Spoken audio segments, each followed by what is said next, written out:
Welcome to the June 10th, 2025 Planning and Zoning Commission's meeting. Can we have roll call, please? Ingalls. Here. Here. McCracken. Oh, Here. Fleming. Here. Ward. Here. Messina. here. Coppice. Okay, can you join me in the pledge, please? I pledge allegiance to the flag of the United States of America, and the republic which stands one nation under God, indivisible, with liberty and justice for all. Thank you. Can you hear me okay? Yeah? Okay. I need approval of March 26, 2025 joint workshop with the Historic Preservation Commission meeting. I so approve. Second. I have, a motion by Commissioner Fleming, second by Ingalls. All in favor? Aye. I also need approval of minutes for the April 8th, 2025 Planning and Zoning Commission meeting. I motion we approve the minutes from the April 8th Planning and Zoning Commission meeting. Thank you. Second. I have a second. I have a, all in favor? Aye. Aye. And at this time, public comment, anything that isn't on our agenda, you can speak about? No? Okay. Staff comment? All right, good evening, Commissioners. Just a few comments this evening. I have two staff members here that some of you may not have met. So we have Virginia Lustillo, our planning technician, is in the audience. She's here for the workshop item. She's very involved in reviewing plans, especially for accessory dwelling units, and so I thought it'd be good for her to be here. And then Barbara Barker, our new associate planner, is also here this evening. We did not receive any public hearing items for July, so looking at potentially doing another workshop on some either housekeeping codes or some other things like the twin homes, if we can work through that. So I'll keep you posted. That's all I have. Thank you. Okay, thank you. Commission comments? Okay, moving on. Our first item is the applicant is Weeder Bear Land. Location is West Ramsey Road, south of Lopez Avenue, east of Player Drive. And it's a request for a one-year extension for an R34 special use permit to allow multifamily residential at 34 units per acre on a lot zone C17 that allows 17 units per acre. And Sean's going to give us an update. All right. Thank you, Commissioners. You're welcome. So this evening, as alluded to, there is a request for an extension. It's not an actual hearing. This is an administrative item under other business, so I didn't prepare a full-blown presentation on this. So should be a fairly easy one to review, so we'll go through that right now. This is 3 parcels measuring a total of 3.116 acres in aggregate. It's located west of Ramsey Road, south of Lopez Avenue, east of Player Drive, zoned commercial. There's 3 parcels, but 2 of them are zoned CC, which is community commercial, and 1 of them zoned C17. So the decision point tonight is, should the Planning and Zoning Commission approve or deny the request of Weeder Bear Land LLC, represented by Stephen Goodmanson of Bernardo Wills Architects, for a 1-year extension of an approved special use permit, which was SP 224, that allowed for an R34 density increase in the C17 zoning district for a mixed-use development with multifamily units and commercial suites. So we met and presented this almost 1 year ago to the day. So on June 11th, the Planning and Zoning Commission of Coeur d'Alene held a public hearing on the above special use permit, and it was approved with conditions. There were 13 total conditions. They are also in your staff report. And it was approved unanimously by a 6-0 vote. So as part of an approval for a special use permit, code does allow, because they're valid for 1 year, and so they need to pull a permit and they need to do some work to vest themselves in there. But if that does not happen for whatever reason, code does allow for an extension. So I'll read a portion of this as cited code items from 1709-230, adherence to approved plans, the underlined portion states, however, such period of time may be extended by the Planning and Zoning Commission for 1 year without public notice upon written request filed at any time before the permit has expired and upon showing of unusual hardship not caused by the owner or applicant. And so I'll go back here to the discussion. So the applicant has submitted a letter dated May 8th of 2025 requesting the extension with a statement explaining the hardship they are encountering. The applicant indicates, following the special use permit issuance, that their architect has produced additional schematic designs with varied building layouts, unit sizes, mixes, and parking features, and a consulting firm completed a market study evaluating condominium and apartment concepts, and commercial brokers were consulted on commercial space designs. So what that study revealed is that high construction costs, particularly for a required parking study or parking structure, combined with current market rate apartment rents, present a risky and unfavorable financing option. So additionally, the market conditions for condominiums are less favorable than for apartments at the location. So as a result, the applicant requires additional time to address these financing and design challenges strategically. So if this is approved, the approval of the extension request would allow the applicant extra time to secure viable financing and refine the project design while ensuring compliance with all the permit conditions. The applicant's extension request letter is attached. And in the staff report, there's some site photos from the original staff report, as well as a site plan and a rendered elevation. So with that, that'll wrap up this request. There are 13 prior conditions of approval. They are towards the end of this request letter. And the Planning and Zoning Commission may, by motion, grant a 1-year extension of the approved special use permit, SP 224, to June 11th of 2026. If denied and the item expires, then the applicant must apply for another special use permit. Do we have a limit on how many special use extensions we can do? Is there a hard stop? Yes, this is it. This is it. This will be it. I knew. Good job. Subdivisions can do that up to 5 times, but special use permits are It's a different thing. 1 year, one year extension. Thank you. Sean, I got a question. As you read the applicant's letter, is there going to be different design on this project or they have to stay with the design that we approved prior to this with the special use permit? Because in their letter, the architect produced additional designs with different building layout options, unit sizes, mixes, and parking features. So how does that work with what we approved when we approved it a while ago? And are they planning to change the design? So I am not privy to what they have been working on. They didn't provide any of that, but a special use permit, they do need to follow the site plan itself. The designs, that's a little more soft unless design review is triggered. So they do have a little bit of flexibility there, but by and far for the broadest perspective of this, it needs to meet what was approved as far as the site plan goes. Okay, because in our package under the conceptual site plan rendered elevations, I remember that's what we saw the last time we heard this and approved it. So are they tied into this? That's what I'm asking, or they can change the layout because of what they said in their letter and not come back to us? They can change the layout internally of the structure itself. So if, if their market study shows that, hey, maybe the suites need to be a little smaller or a little bigger, and then they are well within their right to do that.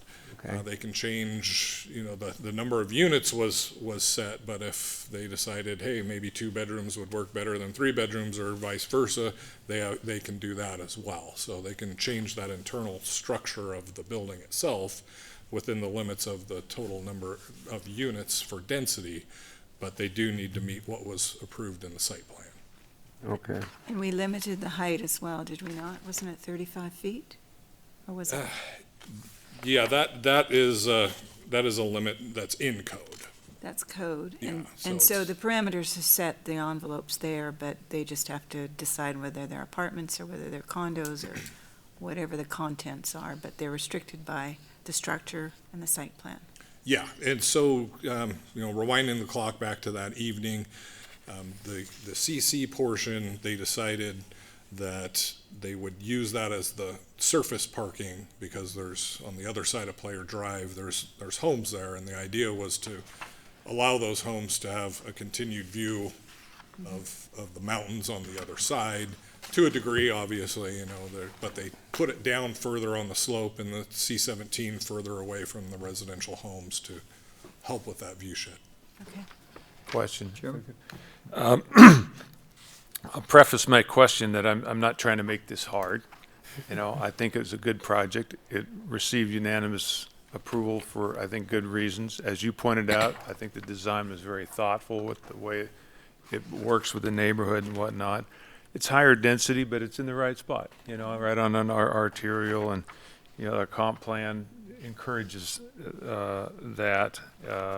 So the question, and, there's 13 conditions that, protect the city and actually improve a couple of quirks with the streets and the islands and turns and whatnot. So there's actually some, I think, benefit for me. I drive on Ramsey. It'll clean up a couple things maybe or whatnot. So I'm not making this hard. I'm supportive, but I just want maybe an academic moment here. Maybe the legal could jump in on this deal here. But, when I read in here, unusual hardship, I mean, not just a hardship, but if the bar is, it has to be an unusual hardship. That's harder than a normal hardship, And I draw the parallel to, with the variances, and we use this kind of a similar term in the variances, and they're almost unpassable because you can't achieve the hardship bar, So, I get it, that financing is tough right now. Interest rates are crazy. You got steel prices going up, yada, yada. I have sympathy. I think this is a good project. I want to approve it. But does the definition work against me in terms of my ability to be straight with the definition of unusual hardship and wanting to pass this? Right. So I haven't seen a definition that defines hardship versus unusual hardship. So I turn that over to Randy. He's the wordsmith. It is not defined anywhere as far as I know, and so the commission would have to decide what is unusual and what is usual. Hardships exist that could be usual in terms of, I don't know, difficulty in finding materials, things that are common, hardships that are experienced by various developers. So anything outside of that common could be considered unusual. Pretty supportable then, in this case. Thank you. Chairman? Yeah. I remember this site, and it was suitable for multifamily development a year ago. I think we imposed some requirements about access because of the major roadways and so on. I don't remember we had a development agreement or not, but I don't think that really matters. It was a valid application back then and should be approved, and I feel it is still valid today. I'm not sure exactly what hardship means. I know for a variance, you have a piece of property and a river running through it or a tree and you can't meet the setback when you build on it. That's a zoning hardship. I think this is really an issue of what would deter you from going forward. Financing is obviously one, but also market conditions. Maybe they don't need as many two bedrooms, maybe need three, and I can understand that. So I have no problem with this application at all. And Sean, the conditions that were approved prior still run with the extension, right? Correct. No change. 45 feet. All right. Anything else to Sean? Okay. I'd thanks. motion we approve the 1 year, sorry. Don't we Oh. let them speak? It's not a public hearing. Oh, it's not, Yeah. oh, okay. It's an Awesome. administrative I item. have a motion by Motion to approve. Commissioner Inglis. Second. I have a second by Commissioner Ward. We have roll call? Simple motion is fine. Oh, okay, all in favor? Aye. Opposed? Okay, the extension is approved. Cool. Next on our agenda is a workshop. Possible code amendments by accessory use and impervious surface standards. Say that fast. Yeah. All right, well, good evening again. So this is kind of a continuation of the discussion we had at the joint workshop with the Historic Preservation Commission and Planning and Zoning Commission in March. Those minutes are in your packet, and you approved those already. Instead of focusing on all of those items, staff kind of looked at the items that were maybe most pressing and easier to tackle. And so we're bringing forward this evening just the code amendments for discussion related to accessory structures, accessory uses, and impervious surfaces. So we'll kind of walk through those. So the focus, as I mentioned, is really on these two. The first is accessory use. So this is not only accessory dwelling units, but other accessory uses. The accessory dwelling unit code was amended in 2019 to allow increased heights if they were built over garages. So they're allowed to be 24 feet in height. And with that, we implemented a second-story step-back requirement that helped to kind of lessen the imposition of the taller structures in the rear yard on the neighboring properties. That has proved to be difficult for staff to administer that. It's been a challenge, and it's taken time and added more cost for applicants and owners to work with their design professionals to provide these very detailed elevation drawings with all the step-back measurements, and to kind of scale and verify that has been time-consuming for staff. So wanted to visit about that. Also, as we talked about at the joint workshop, accessory to. So kind of, are the accessory structures, are they accessory to in terms of kind of the sizing, massing, height, things like that. So those are some things we wanted to talk about. And then the impervious surface is something that with the ADU code, we implemented a pervious surface, so kind of flipping that.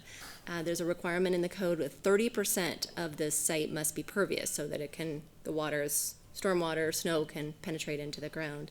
So it's not covered with buildings and hardscapes. And we wanted to discuss if that's something that the commission would support, increasing the setbacks and increasing the requirement for the amount of pervious, so decreasing what can be an impervious surface. Right now, the setbacks and minimum setback requirements allow that 30% pervious surface to be achieved. And we have Chris Bosley here, our city engineer, this evening to help if you have questions about this, but there are ongoing issues with neighboring properties flooding out their neighbors with how close buildings are, with all of the other things with snow and stormwater and drainage and whatnot. So those are some things we wanted to talk to you about this evening. There was a code in place, and that did apply to residential lots. And we'll be looking at some of those standards this evening to see if we like any of those and want to bring them back. That was repealed in 2000. So talk through those, starting with accessory uses. So I have on the slide some of the code language specific to accessory uses. So this first part is talking about what is accessory to. So what is accessory uses are appropriate, incidental, and subordinate to a principal use. So accessory uses shall be located on the same lot as a principal use except as otherwise provided in this section, and shall meet the criteria established in section 1706-630 of this chapter. And then below that, there is the criteria. What is an accessory structure? So that defines it. A structure shall be considered to be accessory to and shall not be subject to the same site performance standards as the principal structure on the same lot if one or more of the following conditions applies. Kill those lights. Might keep the lights on a little bit for the commission. Just a bit. Thank you. Okay, so this talks about the structure is either detached and separated from the principal structure by 6 feet or more. It's attached to the principal structure by a breezeway, roof with intervening space of 5 feet or more, and the space is open on at least 2 sides. It is a private storage garage, it could be a fuel storage shed, etc. And then it defines what is not considered to be accessory. So we are looking at some possible code amendments related to height and setbacks, and then, as I mentioned, removing that second-story step back. So this is something wanted to get some input on, and I'll kind of walk through these, and then we have some series of slides with questions, so you don't have to answer all these on each of the slides. So we allow for accessory structures, so accessory dwelling units over garages and shops and other things, if they're in the building envelope for the principal structure. So if they're there, they can be up to 32 feet tall, even if the home is, say, 18 feet tall. So there's kind of no relationship to that. What is the definition of the building envelope? The building envelope, or those are the setbacks, so you have to meet your front, rear, and side setbacks for the principal structure. So typically it'd be 20 in the front. If you have an alley, it'd be 5 and 5 versus 5 and 10 if you don't have an alley, and then 25 feet in the rear yard. Okay. So if it's outside of that, then it can go taller. If it's within the rear yard is where we see a lot of accessory dwelling units, so within the 25 feet, and that has the 24 foot is the cap for an accessory dwelling unit over a garage. But there is a lot of homes are being built now with the attached ADU and garage, where it's kind of just one continuous structure that goes into the rear yard. And so And they're Hillary's, taking advantage of that 32-foot tall within the principal envelope, and then maybe tapering it if they're in the rear yard. sorry, do we still have a limit on the square footage of a AD? We do, yes. What is that, like 800 square 800? feet, I think, is the, Something, I think it's 800 square feet. That can't be any larger than that. right, Okay, no matter if it's on a garage or a separate unit. correct. If Okay. it's accessory dwelling, it is maxed at that. So this is a question if, a possible code amendment, so if it's attached to the principal structure, that it could be 32 feet tall within the principal building envelope. Otherwise, it would be limited to what's allowed in the code, which is the 24 feet if it's over a garage, or it would be 18 feet if it has a pitched roof, or 14 feet if it has a low sloped or flat roof. So that's one consideration. We'll keep walking through that. But Right now, it's not required to be attached. correct. Any detached structure, if it's in that principal building envelope, can be up to 32 feet tall. So the change would be to require it to be attached. Right, in order to achieve that. So that'd be, yes. So this is currently proposed for just ADUs for discussion only. And Hillary, can we ask some more questions? Sure. As we go? Was there any discussion perhaps with staff to say any ADU units being built should stay within the height of the original house that's on that property? So, because I know that there's been Piggyback. big buildings on Right. properties being built. Has there any discussion been talked about? We've talked about it internally. I know Historic Preservation Commission has talked about that. That's something that I think would be difficult sell at this point Okay. citywide. Maybe that's something for historic overlay areas if they wanted to opt into that. But I mean, that is certainly, the commission has the option of making recommendations. Okay. And that's something that you could recommend. There are a lot of homes throughout the city that aren't that height, and with the increased interest in doing accessory dwelling units and allowing that extra 24, going up to 24 feet in height, it could Okay. change that for some people, but All yeah, right, good thank you. questions. Okay, here's another proposal. So setbacks for ADUs located in the rear 25 feet, to have it be 10 feet on both sides, including on street side yards. And so this is something that, looking at, if we remove that second story step back, and I'll show you some illustrations, that could achieve a similar result by just increasing the setback. So this is, Is that both side yards at 10? that would be. Because that's right now we correct. have a 5 and a 10 deal. Right. Okay. And then the rear yard, this is a proposal to consider keeping it 5 feet if you're next to an abutting rear alley. We have somewhere there's maybe a side alley, so this would be if there's a rear alley, to have 5 feet, and then have 10 feet if there's no rear alley. And I can show you some examples as well, so you can kind of see what that looks like with the setback in relation to the step back line, the second story. And so here's the proposal to strike that entirely, the second story step back. The eaves still, this one does have, you can see the last bullet point, that still is kind of allowed in our code anyway. The eaves can encroach into the setback area, so that would still be allowed with the 2-foot encroachment of the eaves. So here is an illustration. This is an ADU that's over a garage. It meets all the step back and setback requirements. You can see on the screen, the 2-foot eaves are here. This has been achieved by 11-foot setbacks on the side yards. So, and if they kind of modified and didn't have such an overhang with the eaves, or, change the structure slightly, I think that could be achieved as well with the 10-foot, but this is showing you what that looks like. And this is off of an alley. And here that is zoomed in just so you can see. So these are the things that make it difficult when the designers are trying to do these elevations with the step backs, and when staff is trying to verify all of the different things with a 45-degree angle, and then figure out what's the eave, and is that in that step back space or not, so. So when these are being built, planners go out with great big ladders and they hang plumb bobs off there and all kinds of stuff to make sure these things are in compliance. I'm trying to get a flavor of That's what of these why are for why it now. is difficult. That's I what mean, this it's is just because lots slope and whatnot, and it's very difficult to really understand whether they comply. Is that Yes, true? so planning doesn't do the measurements of the height and the setback, so the building department does that, but they do have a challenge when they have dirt piled up and there's all these things and they're trying to figure out where's the building wall, and then they're trying to figure out where's that 45-degree, and there's all these variations with the lot itself, so it is difficult for sure to have this other variable, and then where's the eave, and then they're trying to kind of shoot the laser line up to make sure, okay, is that in that same space, and is it meeting the height at that location, the exact location where the step back should be? So those are our challenges right now.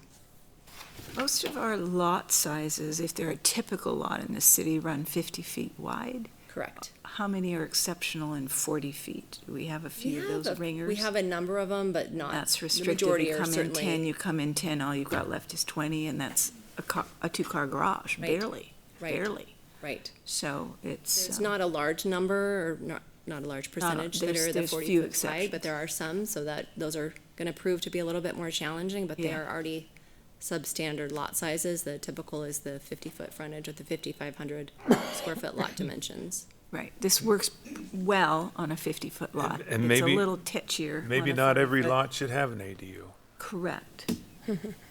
A semi-wide? Yeah. Yeah. Okay, thanks. And Hillary, I remember when we did the ADU unit study and came up with this, the old plan, let's call it. Has it been difficult for staff to not approve ADU units when they come forward because of our current code, and have applicants found some loopholes to get around so they can build some of these larger structures that we see in town that have a garage and it towers over the neighborhood? Because I'm looking at this as protecting the neighborhoods. I'm not against the units or anything. I think that serves a purpose, but when they kind of interfere with the characteristics of a neighborhood, whether it's downtown or outside somewhere, that's my biggest concern. And regardless how we change our code or whatever, and what I've read, is it still going to be the same thing where the height is going to be interfering with the next door neighbor because they have windows on the second story looking down in someone's yard that used to be somewhat private and stuff. So I'm kind of trying to feel how staff has been interpreting what's been happening with our current code, and even if we change this, will this help somewhat, or do we have to be a little bit stricter on, like John says, maybe not every lot has ADU units available if the size doesn't require it, and if it does, then yeah, there's some restrictions for height and setbacks. I'm agreeing with setbacks. I'm all for even more setbacks. But my thing is just the existing neighborhoods, because I think they've been compromised recently. To answer your question, I think for the most part, the code has worked well, other than the step back has been difficult to administer, as mentioned. There's always going to be people that push the limits and find the loopholes. What we're seeing more now, I think just with the cost of land and material prices and all of that, is people are trying to put more on their small properties. Mm-hmm. And so that's proved to be a challenge. I think that's made it more obvious for staff and commission members and community members to say, wait, maybe, now that we have a Historic Preservation Commission, they're hearing more about, well, that's changing the character of this historic neighborhood if there's all these outbuildings, and maybe the scale and the number of units and the setbacks are different than what you see on a kind of a historical development pattern. Right. So I think that's what we've been seeing, and no matter what, right now, even just the principal dwelling can be 32 feet tall. So we do hear concern from people sometimes that someone's looking in my yard, but Okay. That's, Well, I see you want Probably be a You're reality. asking whether we should put windows on those side blank walls. That's counter, I just went through this in Spokane, and we're doing an ADU on a historic property. And they took off the windows on the side, so it wouldn't look into the neighbor's Right. backyard. It was very deliberate removal of those windows. They can look one way, but they can't look over the neighbors. Right. So, something we should think about is adjacencies, Right. intrusion on the adjacencies. So this image shows an example of a 9-foot rear yard setback from an alley that meets a second-story step back. And so this one, just based on kind of the roof line and all of that, it has to be at 9 feet to meet that.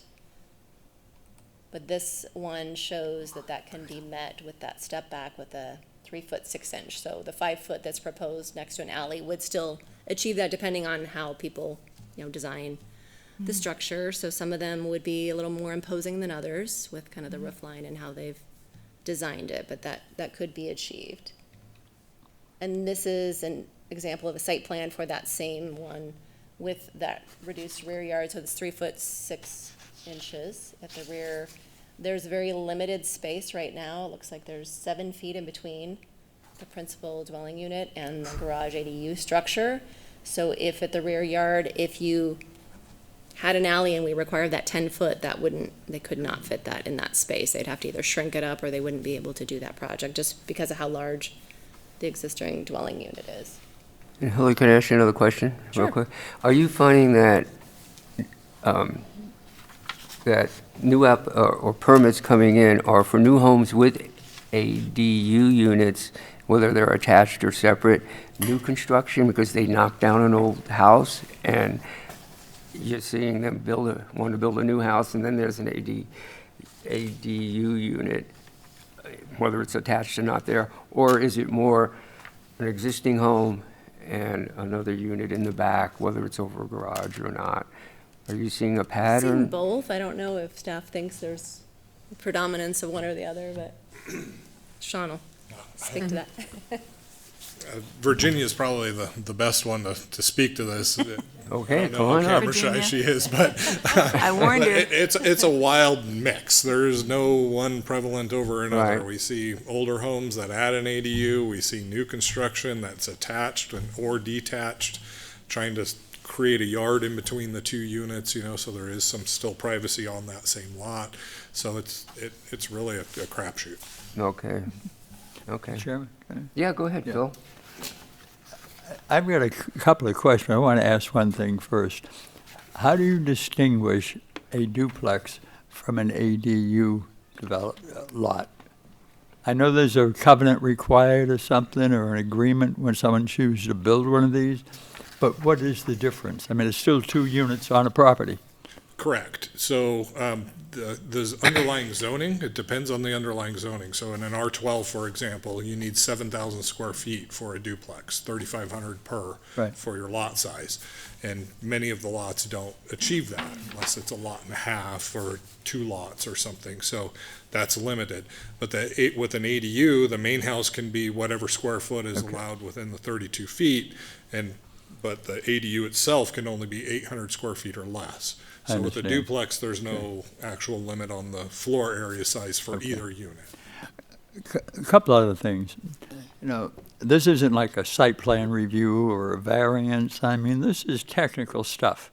And I'll be honest, on something like this and the next application, I'm going to defer to Hillary and you, Sean, and to Chris. You're the professionals who understand, you're on top of everything, and try to develop things that are consistent with good land use, American planning, whatever it happens to be, and I respect that. When I look at what we're doing here, there are different things I look at and I think, if I'm not a developer, an architect, and I read this code and I want to build an ADU, either part of a house or separate, I better know what the heck I'm doing because the second story has to set further back than the first floor, and the setbacks has to be this, and so on. And all that makes sense. And ADUs are the way to go. They're providing an option for more affordable housing or rentals, and I certainly do appreciate that too. But in looking through the actual code, there's one place that talks about you can have an 18-foot high garage, I think, which could be converted somehow to an ADU. Well, an 18-foot ceiling's like a warehouse. And to me, if I have a house and there's a 18-foot high garage next to me, probably not going to be real happy no matter how it's used. And I can give you an example right down on 2nd Street at Harrison. There's a single-family home in the corner. Built a garage next door, and it looks to be about 18 feet high. And I think, we kind of get overboard on what we need to do and how to regulate it. I don't have my glasses on. A couple other comments I wanted to go over here. In the code, you talk about the lot coverage and varying setbacks and how far away and protecting the property next door with windows or not having windows. And I kind of feel like there need to be setbacks. If it's going to be the house, we know what those are. If it's going to be a accessory dwelling unit independent of the house, then we need to have established setbacks. Someone looks at it and says, okay, I need to be 5 feet, 12 feet, 2 feet, whatever it is. And that's the envelope that you build in.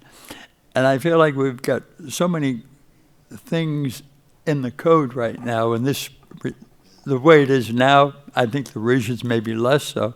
It's very confusing to people.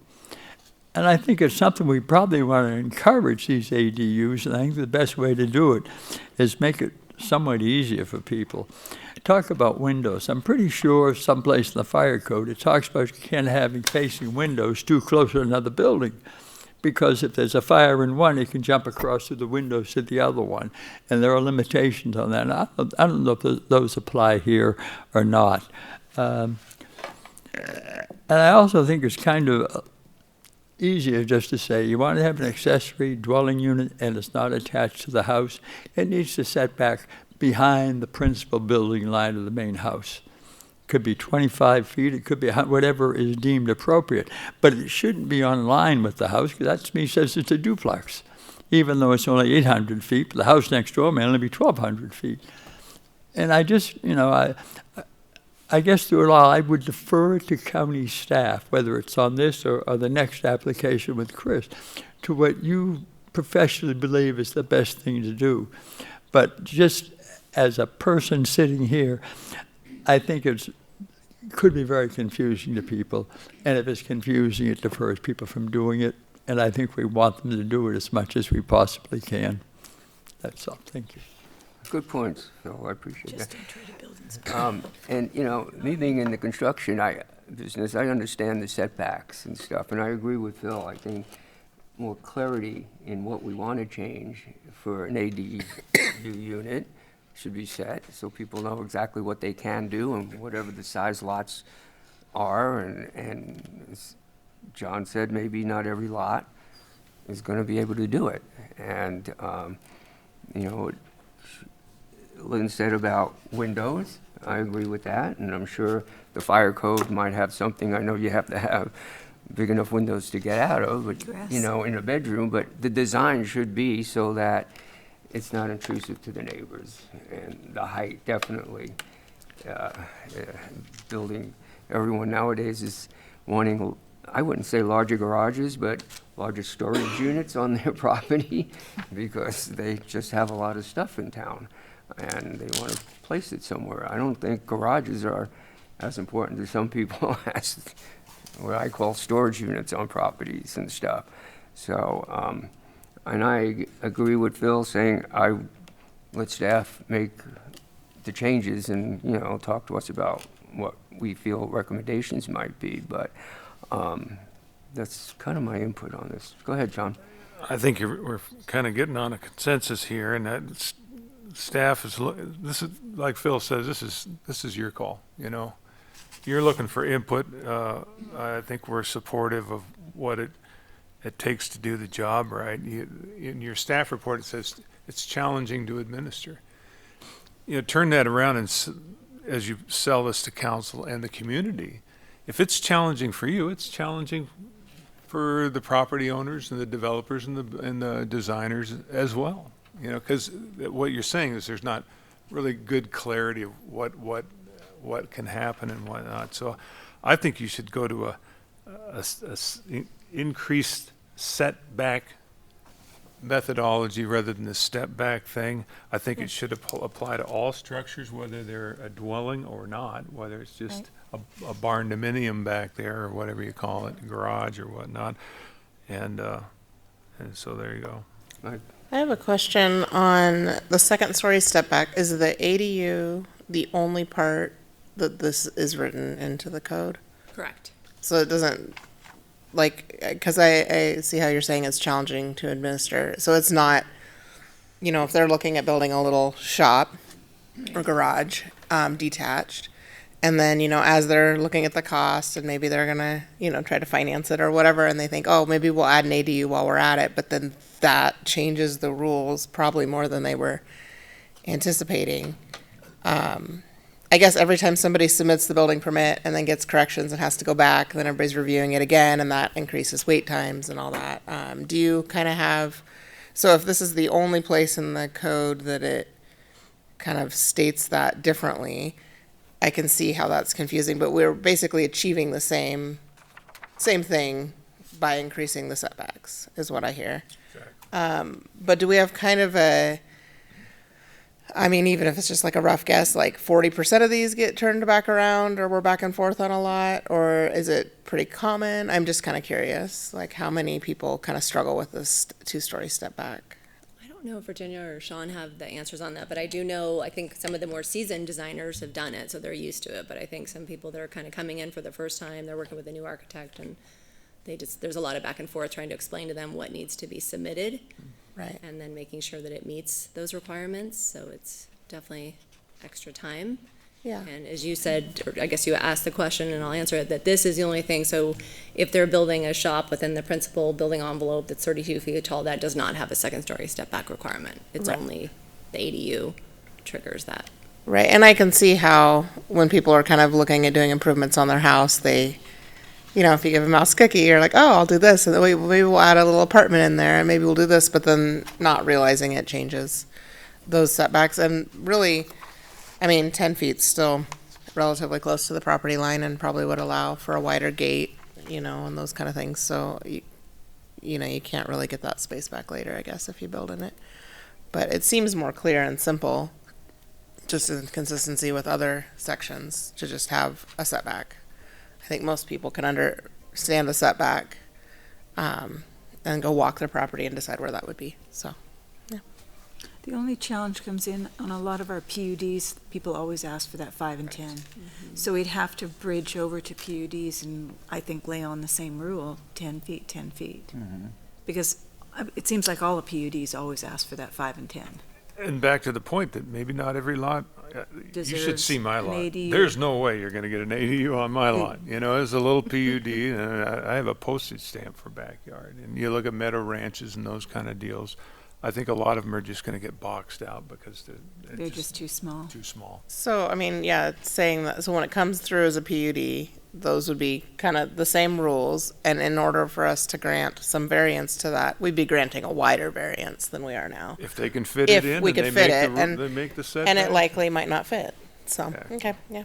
Right, through the PUD process, they can always ask for that reduction We in can the deny setbacks, and it. I'll show you examples under the pervious surface where that happens frequently, and that is a challenge. That's also a challenge with driveway links and other things with the PUDs that Right. get deviated. But unless you said specifically in the code that ADU setbacks cannot be deviated through the PUD process, I would imagine you'll still get those requests. We could ask, but then we'll kind of know what they're asking and there's how big of a difference it is.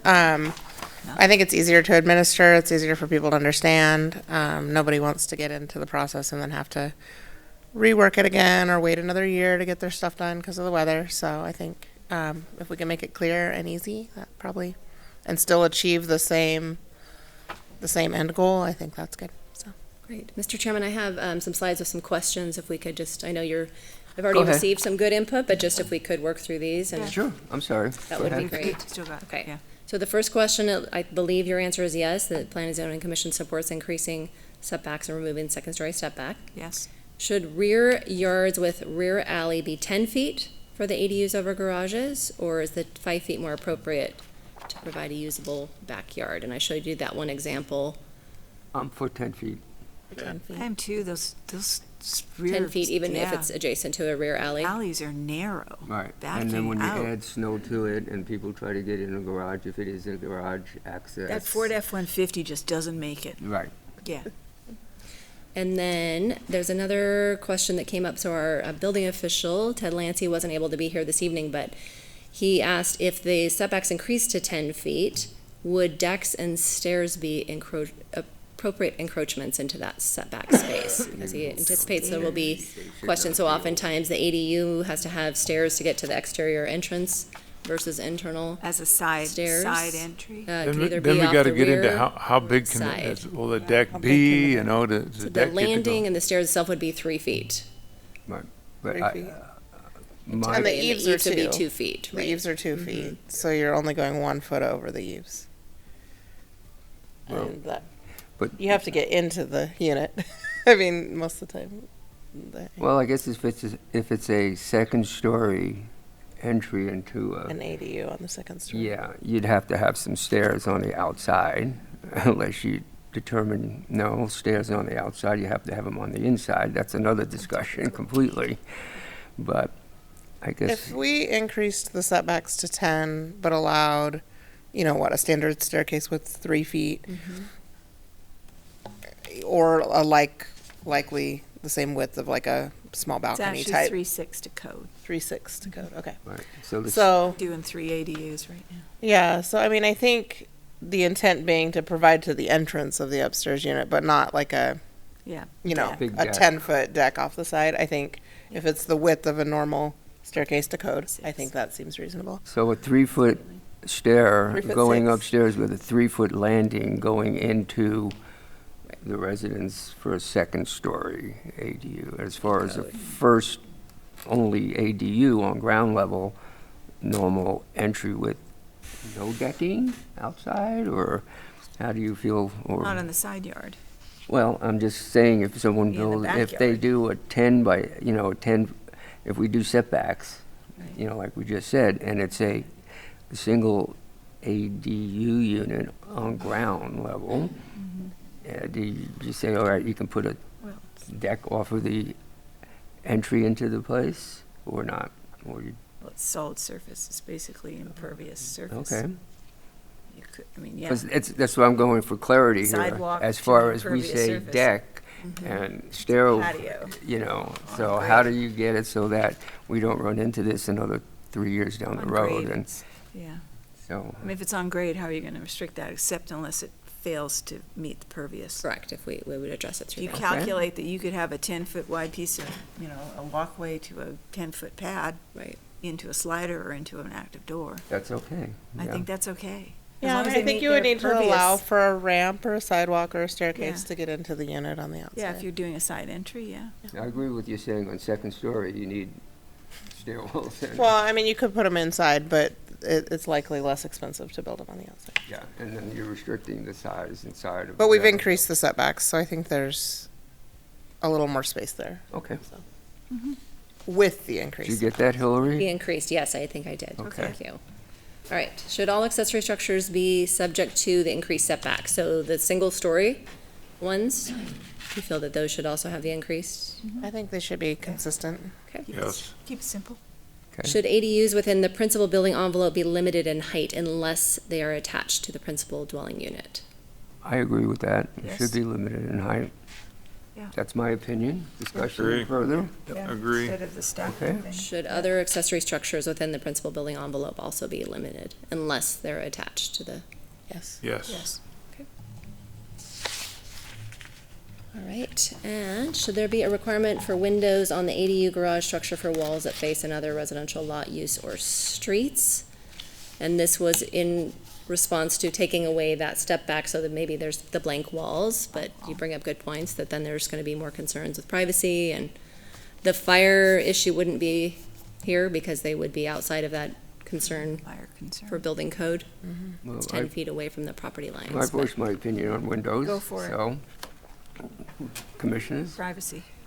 no windows on abutting residents? I would leave that off before me, but I would leave it off too. I mean, I think sometimes there's just little upper windows that let in some light, you know, that aren't necessarily ingress, egress. I That's a I- good point. I maybe. think there's ways to make that not harmful on the, I don't think all windows are like looking on your neighbor, so I don't know if I You would. could even recess back and have an inset balcony with a window behind it. I mean, there's Yeah, a I lot mean, of play, so I there's so wouldn't many restrict different it. options, so I just think restricting it's Let's gonna not add. restrict it, yeah. Don't be Spokane. So don't add it, don't require it, Don't, okay. yeah, let's not restrict. Okay. Let's see what they come up with. Okay, so impervious surface, you ready to move on to this topic? We're good? Are we talking about pervious or impervious? Well, exactly. So this is where we're gonna switch it up a little bit, because the current code is Gonna trick us. pervious. The old code was impervious, and we wanna go back to impervious, because it's a little I was easier reading this and and more consistent with our current code. So we do currently have the definition on the screen here in our existing zoning code. So impervious surfaces means a hard surface area which either prevents or retards the entry of water into the soil, mantle, and or which causes water to run off the surface in greater quantities or at an increased rate of flow from the flow present under natural conditions prior to development. The code, as I mentioned, that was in place prior to 2000 when it was repealed, did have a more detailed definition, as you can see on the screen, that better defined what areas are considered impervious. So we would potentially want to add something like this to make it very clear if we're adding a new standard or just keeping the ADU standard and potentially increasing that, to make it very clear what is considered impervious, so that they know that the rest of it needs to be pervious. Water runs off it, that's impervious. Right, exactly, so.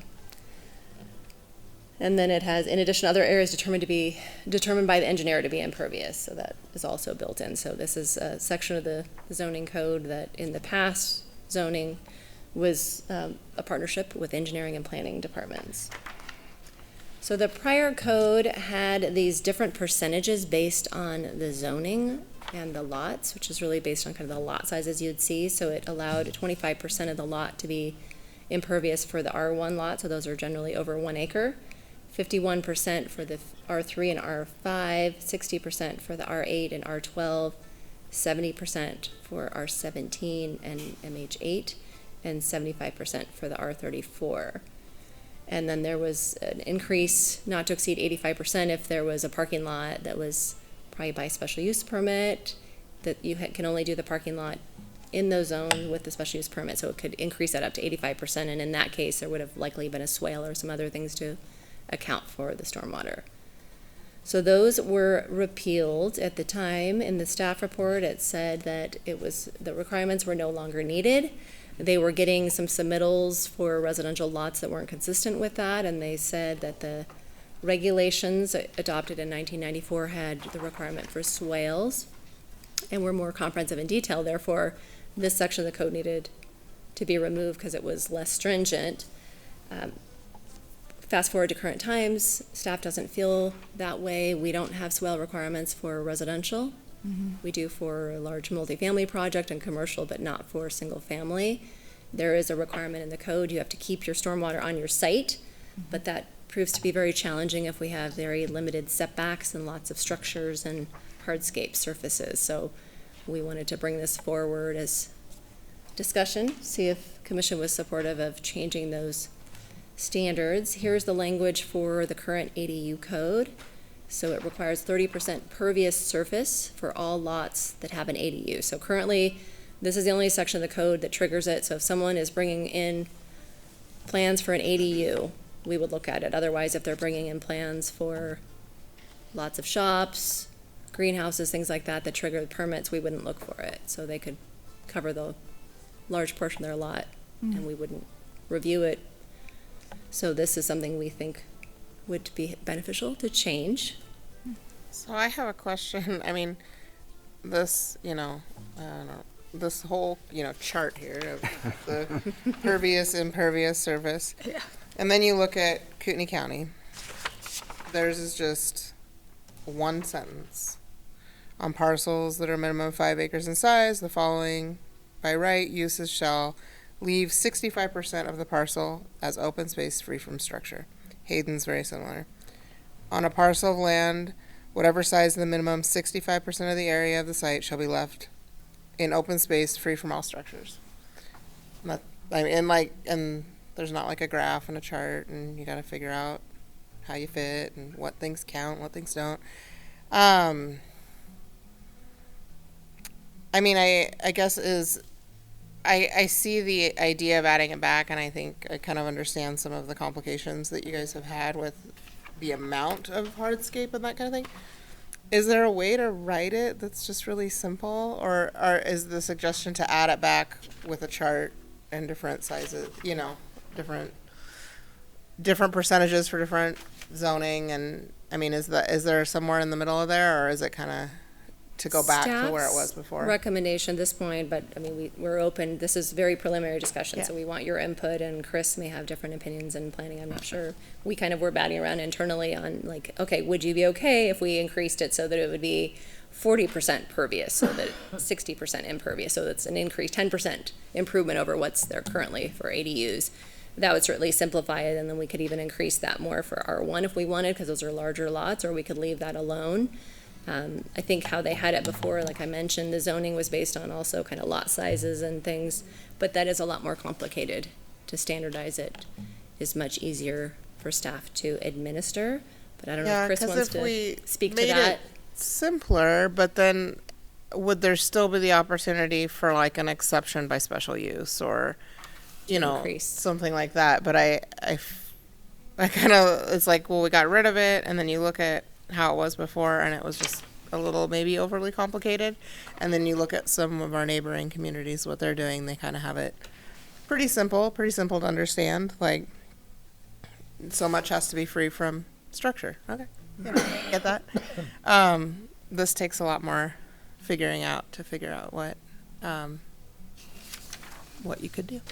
I'll show you on some of the examples, kind of what we receive with the ADU plans and how they have to show the calculation. So it does certainly take a little bit of effort on their part and for staff to review it. But Chris anecdotally was looking at different codes and looked at McCall and said it was very complex formulas to try and figure it out. So we definitely want to err on the side of simpler for ourselves and for the I was just applicant. curious, again, the first part of this workshop was kind of predicated, on the challenge to administer and whatnot. And I want to come in with an ADU permit, and I've had my house for 10 years and whatnot. When I come in with that application, what do I show? A site plan? And is it on me, here's my original house, and do I come clean that I added this hardscape RV thing here, and then I added the basketball court later? And when they come in, do you just pull my original building file from 10 years ago that doesn't show those organic add-ons, you follow me, or is it incumbent on me to show an aerial photo off the county map or something so I come clean with this organic stuff that I've added and whatnot? This could get really complicated. Because see, I put my RV deal over there, and I expanded my patio back there because I like big parties, and what do you actually look at when I come in for that ADU permit? What do you see? So this is what we require with the ADU submittal. So they have to provide this, so they show the exhibit, and then they have to do this calculation of lot coverage for us to review. But we did talk about exactly what you said. I mean, not everybody's honest, right? You would expect me to show that organic ad, yeah, okay. Right. Yeah, We good. would expect you to, but we know not everybody complies. But if later there's a problem and the neighbor is Correct, complaining and we'll because say I'm this- shedding water next door Right. and whatnot, you'd have Then we have say, code hey, you're not enforcement, right? X%, you're way over. Correct. Hillary, I need to go back a step.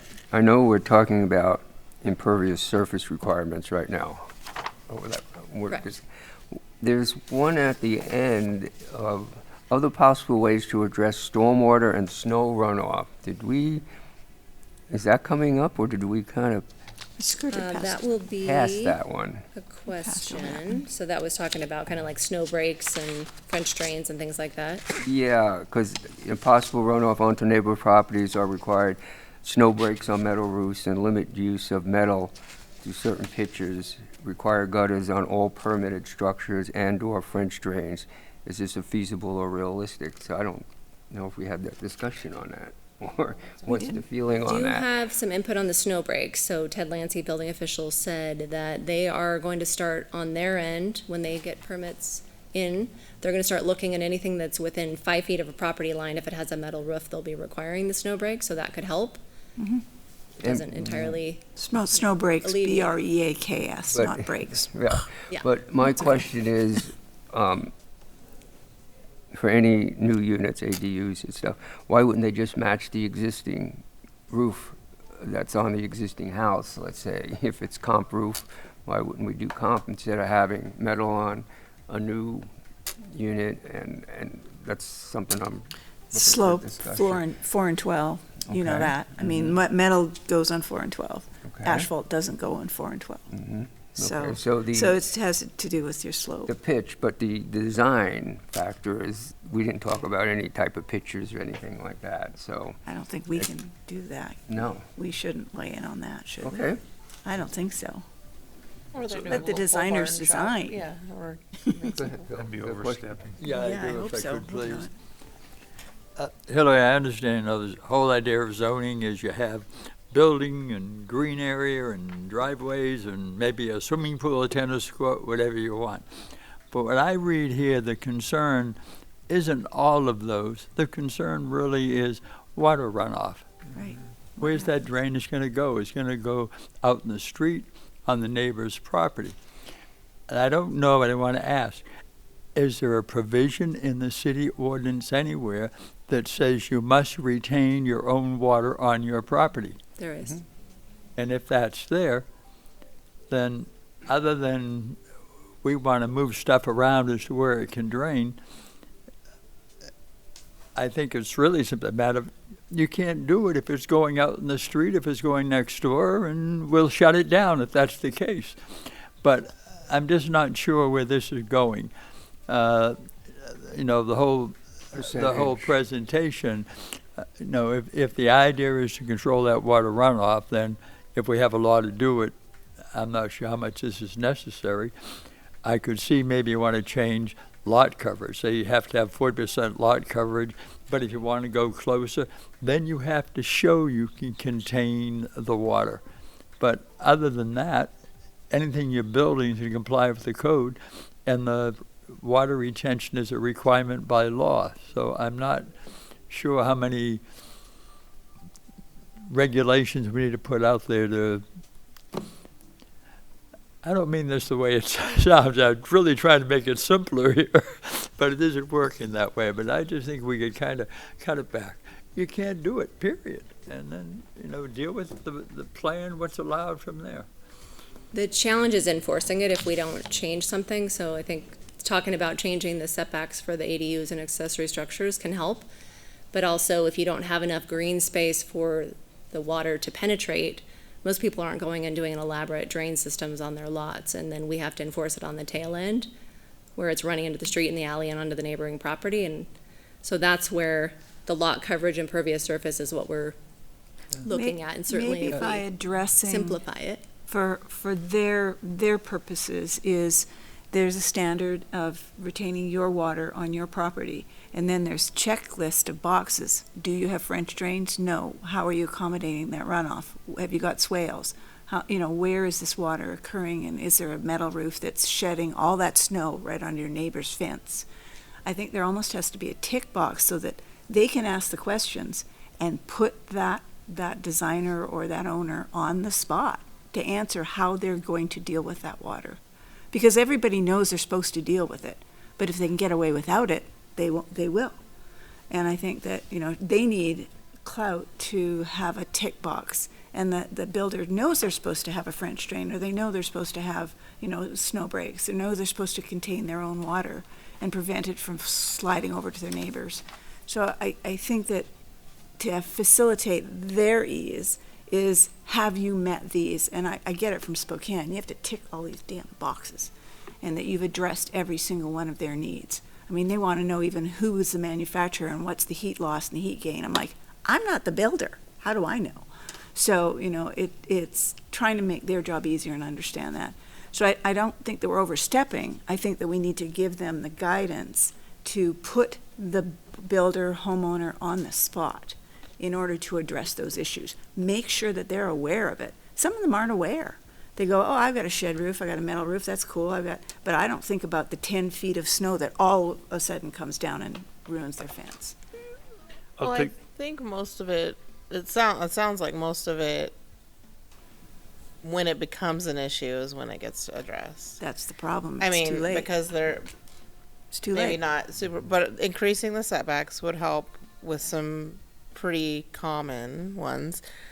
And then I guess just because we're just trying to simplify even the ADU second story one, just if there's a way that with the city engineer, if we were to calculate like an estimate of if everybody built to the limit on these, could we even possibly handle that kind of stormwater if it was going in the streets, or, decide a number that's a threshold that's reasonable and just make it really simple. And then if somebody wants an exception, then maybe there's a process for that. And in that exception, you're proving out where your water's going and what type of drainage you're doing in order to get an exception. But if the threshold is something that should accomplish most water runoff on an average lot, kind of enough pervious space, then when somebody ticks over that amount of coverage, then they're kind of given prove out what you're doing with it then, and then it's approved at that point. I mean, I don't know. I feel like just trying to make sure we're not making more work to approve it with a big grid and a lot of things going on. Well, I know that, again, from the building side experience, you have to retain, as Lynn said, your water on your Your job. property. I mean, that's just the It's your bottom line for a responsibility. permit. And that's not And to get a changing, yeah. CO. And whether it's, a swell, which a lot of properties can't have because they're a small lot, or, some other way of retaining your water, just let it run into a gutter and down spout and then let it go on grass. That's fine and dandy, provided it doesn't build up so much that it goes over to your neighbor's property. Even though we are increasing the setbacks, that's great, but, when you have your downspout and you got your little kick out, you might be a foot out or sometimes even 2 feet out, just so it can get into that grass area so it isn't running right on concrete. So, I'm not sure how to really approach this with all the percentage and all the terminology, because yes, it's going to get somewhat confusing. I kind of like Lynn's approach, saying, hey, you got to retain your water. Here's a checklist. I'm not sure that's the way to go How are you either. doing it? How do you plan to address it? Yeah, I what mean, do you, that's a natural question. Yeah, because I would think. most, as you say, most builders are aware that Yeah, you got to they retain know. your water, whether homeowners know it or not. But in that building process, I'm sure that discussion's got to come up with the homeowner saying, we have to retain the water on your property, and whether it's, this way or that way, we just have to do that. So, I think John has yeah, I hear what Phil's saying, and I don't know how to really address it. Maybe John, you have no, an I just, answer. the real world on this one is really, really hard. I mean, if the standard is 30% and we bump it to 40 or pick a number, whatever that number is, it does, let's say we move it to 40, 45, pick a number. That's not going to guarantee, if the standard is all the water that lands here stays here. And, okay, so I come in with my perfect drawing that shows I have Swale, 45% grass, Right. and so I got 45% impervious. My lot slopes a little like this. It's the dead of winter when my grass is hard as a rock, and you tell me that the water's going to stay there. I mean, in the real world, what we're saying here is by having a number of 30 or 40 or whatever, is going to be, I guess, presumptive that that saves the day. You know, I think when you jump, Chris, correct me if I'm wrong back there, to, you know, if I was building a strip mall deal, I have to come in and really prove that the water that lands here, it stays here. And then with showing that I've got, you know, deep swale here and 6 dry wells and whatnot, I don't have to have 40% because I am, and I've got just the right, you know, your ingresses and egresses, you know, do that hump thing that dams the water in there so it doesn't run. You know, on a commercial lot, you know, you have to come in and pass the test. I guess what we're saying here is that just come in with your 40% thing and we'll just assume it's going to work. It may or may not. So I don't know. I don't have the answer. I'm just saying it's hard out in the real world. Mr. Chairman, would it help if we bring Chris up and have him kind of speak to some of the ideas? Yeah, maybe some of the Well, and I'm what not you're sure. seeing on the Real- front line. Checklist. real life Like what horror you're seeing on the stories or front lines. whatever. Checklist, Yeah. something the engineering could review with the permits, or, you know, I don't know. I guess that's, we just need to figure out Well, let's see logistically, like what's- what you support and how it would work for staff. Yeah, I'm thinking that what you're hearing from us is whatever staff feels is going to be less heartache for you guys to, whether the enforcement of it is a different scenario completely, but whatever helps staff so that we're not, you know, having a lot of, or you guys are having a lot of discussions of what should we do. So- Maybe first, correct me if I'm wrong, but you know, if this is a commercial project, the standard is a lot higher to prove all those things to show that the water stays there. Yeah, you have to show us calculations and all of that. And then there's testing usually that occurs with the swales, infiltration testing and all that after the fact to prove that their design was correct in the first place. And just so to fix this from the residential basis, we just adopt the same standard, and then we'll be run out of town because Right. it's too hard, you know. So what's the balance, you know? So I don't know the magic number of what should be pervious area, but I think any increase is good. I mean, the increase in setbacks that you're looking at now, that's automatically going to help because now they won't be able to fill in as much area because they've got a 10-foot side yard that they have to maintain. What happens a lot of times is, especially on these PUDs, very small lots, people have their house and their garage, and then they come in after the fact, after they've moved in, and then they don't want to maintain 100 square feet of lawn anymore, so they put in pavers or concrete or whatever. And then the neighbor is calling because all that water's running into their yard, and then I have to tell them that we don't get involved with civil disputes between two neighbors, and then they say, why did you approve it in the first place? And we're like, well, we didn't approve it that way, you know? So it's, I don't know, it's difficult. I think the more pervious area we can maintain is better for everybody. And not all soils are the same either. I mean, we've got some areas of town that have historically just been swamps in the backyard because they've got such high clay content in the soils. And then other areas where they can take 100 inches per hour in their gravelly soils. So it's a wide range. So it's hard for a one size fits all. As far as the county's version or their rule, they have 5 acre lots. That's pretty easy to put a number on a 5 acre lot. When you're getting down to a 0.08 acre lot, that's a little different because there's a lot of competition for space in there. But Hayden has a smaller minimum lot size too. They have the same Yes. percentage. Yeah, and I was telling Hillary today about the McCall example because I was trying to find another example. I'm like, okay, well, I looked at Seattle, like what does Seattle have? It rains a lot there. And AI tells me they don't have a requirement, but I don't believe AI. So I was digging deeper and people are like, don't worry about it. Just put in what you want. Ask for forgiveness later. But then I looked at McCall's example and it has tables to select what material type you have. And then it has a coefficient for permeability on that. And then they have equations depending on your zoning, and you take each of those factors and those coefficients and you put them into the equation depending on your zone that you're in. And I'm like, we're not going there at all. Don't build them a call. No. That's the motto, yeah. Back to getting run out of town. Right, exactly. exactly. So I hear what you're saying, Chris, you know, Oh, yeah, With a and permit, like, could you guys do that, or is that too much?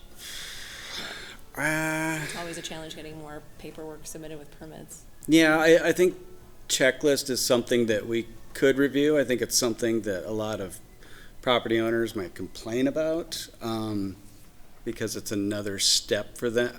And maybe it just needs to be if they exceed a certain threshold or a certain lot size. Maybe 1 acre lot doesn't need to have all these calculations, but a 0.0 acre lot does, because the competition for space there. And I don't know where that line is drawn, but like I said, any improvement we make will be an improvement as far as setbacks and impervious area goes, because it is something we commonly deal with property owners complaining about water coming off of their neighbor's property onto their property.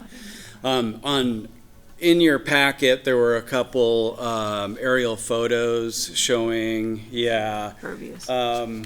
showing some different houses and PUDs and such, and how much area they take up. That one, for example, was one that I dealt with. I won't name the developer, but where I was getting complaints from the neighbors of stormwater runoff onto their property. So when the next development came along, I required a stormwater management plan, which wasn't just for the roads they put in, but for the yards themselves. And so what they ended up doing is taking all of the roof gutters and the downspouts going into a pipe system that went to dry wells, so they could dispose of all their stormwater from their roofs without flooding their yards. And that, I haven't got any complaints from that neighborhood yet, so, and it's been there a few years.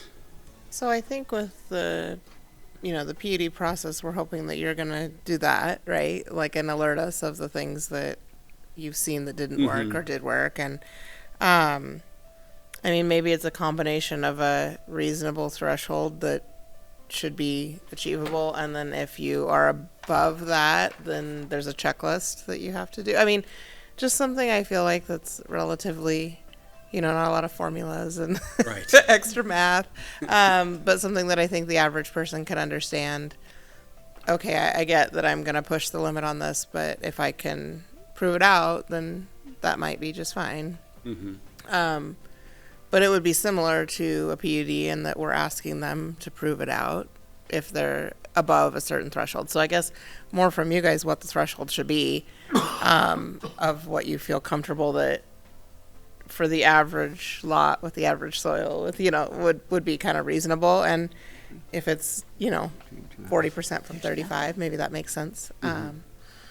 But yeah, and maybe the second step doesn't apply with ones that are on an acre, that it just isn't worth your time to review because they don't have it all hardscaped, Yeah, and we can look at different zoning and different lot sizes and see where the frequency of problems might occur more, and try to draw a line in there somewhere so that not everybody is required to go to the extra steps, because I'm sure that we'll get a lot of complaints about comparing us to Spokane or something like that because of our rules. But maybe there's like a level 1 and level 2 or something fairly reasonable, that can be still an improvement on what we have, and if that doesn't work, or we could come back.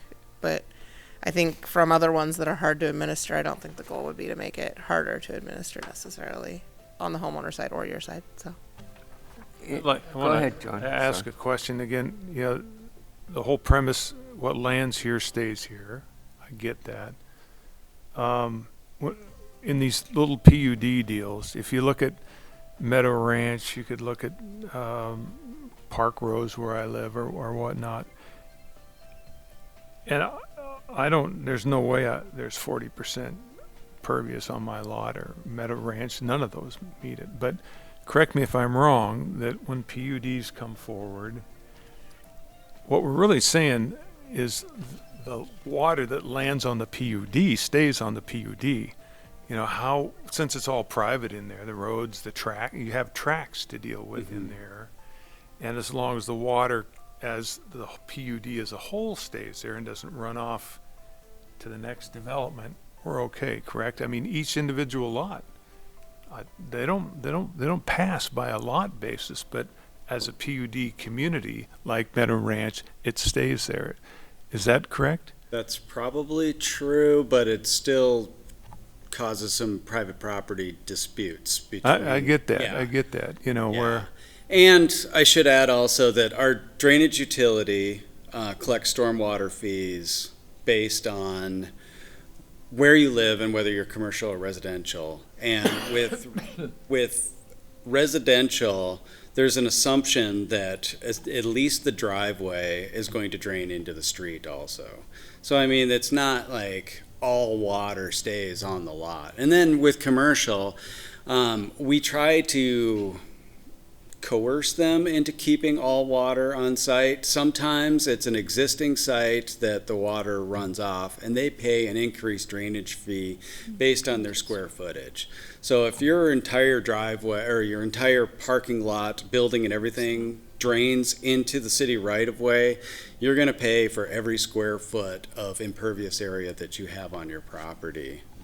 And then it goes into our drainage fee to help combat stormwater. Chris, what are you seeing in some of the developments that have been approved where we did reduce setbacks in between whatever the buildings are? You know, instead of 10 and 10 on side yards, we did 5 and 5. And most of the roofs are sloping into that 5 and 5, and they have their gutters, which are fine. They have their downspouts, which are fine, but they don't have any piping from that downspout out to wherever it might have gone. Is those complaints that might come into the city that, all right, I'm draining into my 5 feet, but it's a good storm, it's going over to my neighbor's 5 feet? Well, and that's another interesting conundrum, is that our building department tries to maintain that the ground sheds away from buildings to protect the foundation, which is natural. 5 feet of drainage away from it. If you've only got a 5-foot setback, you're draining to the property line. Right. So by increasing that, it's definitely going to help to have some place for that stormwater to go. The example you speak of is up there on the screen where all those roofs are almost touching each other. There's a bunch down in Bella Reeve like that. And I believe in this case was one of the homeowners who called complaining about the neighbor's snow falling on their heat pump and their gas meter and all that kind of stuff, which raises some eyebrows. Right. So we're learning. Yes. And in a perfect world, if you didn't have to ask us for some recommendations, what would you, staff, come up with to help make it easier and not have so many calls or problems? So what would you, I know we have a whole bunch of recommendations, but guide us a little bit for what would you like us to give a recommendation to? Perfect world. So tell us 40% if you can. and apply to all If you want. residential?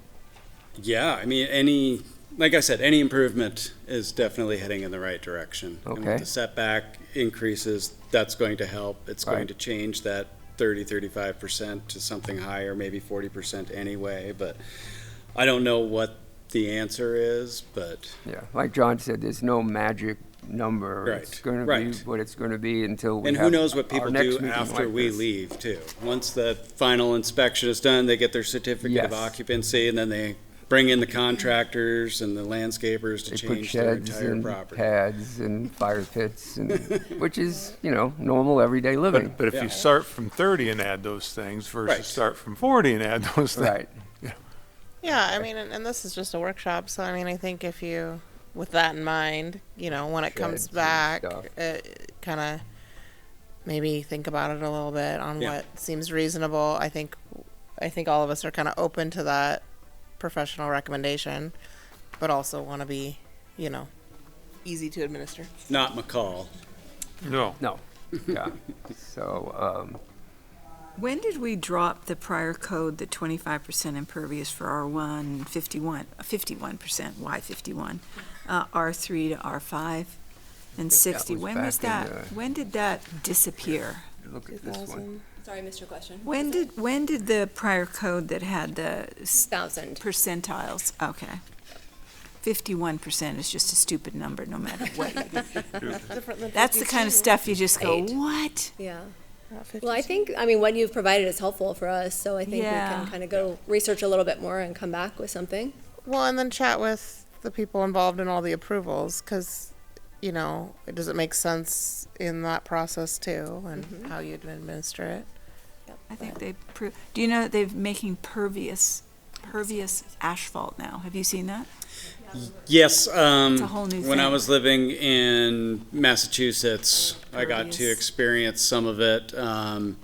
We've looked at it, implementing it in certain projects, but it requires kind of vacuuming out all the silts from the pore spaces in the asphalt to keep it functioning over time. And I wonder how it is, in Massachusetts, they use it, so Yeah. even though they have tough winters, so I'm surprised. It was in a parking lot at, I believe Lexington City Hall, so. So from this, currently, how are you dealing with that, other than getting the complaints from the adjacencies currently? When you're reviewing it, how do you read that lot and coverage and impervious, pervious right now? What clout do you have? Do you have any?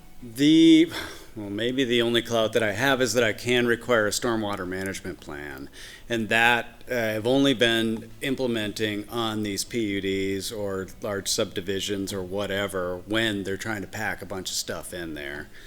Where you can see there's no pervious Right, surfaces. right. Like If it's a traditional subdivision with larger lots, there's really no concern. They're doing their calculations for road drainage, which is what we need them to do, but the lots themselves have so much grass that it's really not a concern, but things like that are a concern. So it's really a common sense, I gotta raise a flag, this is not gonna be good. That's really what you're working on right now.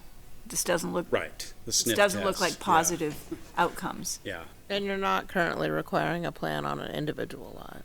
correct. But if you had a threshold, you could. Right, yes, yes. Okay. Any more questions to Chris? Thank you. Thanks, Chris. Thanks, Chris. Appreciate it. Okay, so, where are we, Hillary? Finito? We have some, I guess, code amendment considerations to look at. Yeah. So this one, I think you kind of already gave us a little bit of latitude to kind of talk through these, so I don't know if we need to work through these questions on the Okay. pervious surfaces, The percentage. impervious. But the how perc- yeah. about, should it be required for all, and this is for discussion with us up here, should it be required for all structures on all single-family residential lots as a whole paragraph? Or just ADUs, or what's the feel on that? I mean, I think they all add to that percentage. So I think to be consistent, you should require it on all structures. I mean, Okay, that sounds good for me. Okay. And then this one, are you comfortable with us switching it from the pervious to impervious? Okay, great. And then we already talked about percentages, and then I think this last question is a little bit different for townhouse and multifamily development anyway, but wondering about an increased impervious surface coverage for that. Well, I think that kind of goes back to what Chris might have been saying about structures being so close to each other. and yeah, I mean, I think Between, maybe you guys take that back and decide if that feels like the right amount. Yeah. With the increased setbacks is, Right. you know, and kind of, you know, maybe an example or two of what square footage you could actually even do. If you make it too high, then you won't be able to build something. So, Shay. okay. That's it. Thank you. Appreciate your input. All right, thanks, Unless you Hillary. have anything Appreciate it. further. All the hard work. Thanks, Chris. Appreciate it. Okay, I think that's it. that being it, I would call for a motion to adjourn. Second? Who did the first? You did the first. Oh, I'll do the first. I motion All to right, adjourn. we second. have McCracken doing the first and Fleming doing the second. All in favor? Aye. Any Coeur d'Alene this opposed? weekend, folks. Be there. We're adjourned. Happy Father's Day. There's a lot going on this weekend. There's a ton.